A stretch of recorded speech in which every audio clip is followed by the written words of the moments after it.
525-ci qəzetin 22 may tarixli sayında dərc olunacaq yazılardan biri Tamil Eymzadənin xalq artisti Həmidə Ömərova ilə apardığı maraqlı müsahibədir.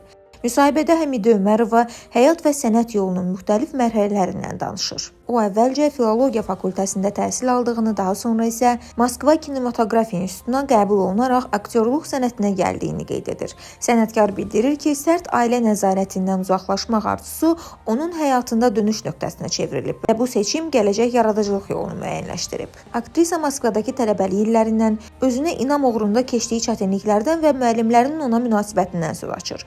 Həmidə Ömərova həmin dövrün onun xarakterini və sənətə münasibətini formalaşdırdığını vurğulayır. Müsahibədə sənətkar Anlamaq istəyirəm, Gümüşü Furqon və Nizami filmlərindəki obrazları ilə bağlı maraqlı xatirələrini də bölüşür.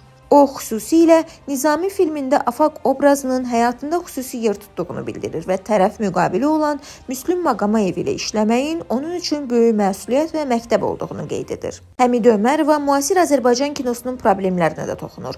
Onun fikrincə, bugün kino sahəsində əsas məsələ istedadlı gənclərə şərait yaratmaq, çəkilən filmlərin tamaşaçıya çatdırılmasını təmin etmək və kommersiya ilə müəllif kinosu arasında balansı qorumaqdır. Aktrisa hesab edir ki, tamaşaçı auditoriyasını yenidən qazanmaq üçün kinoya xüsusi yanaşma və peşəkar mühit vacibdir. Sənətkar ailə həyatı, pedaqoji fəaliyyəti və gənclərə tövsiyələri barədə də danışır. O bildirir ki, həyatda uğurun əsas şərtlərindən biri səbirli olmaqdır. Müsahibənin sonunda Həmidə Ömərova həyatını filmə bənzədərək gələcəkdə bu barədə əsər yazmaq istəyini də qeyd edir.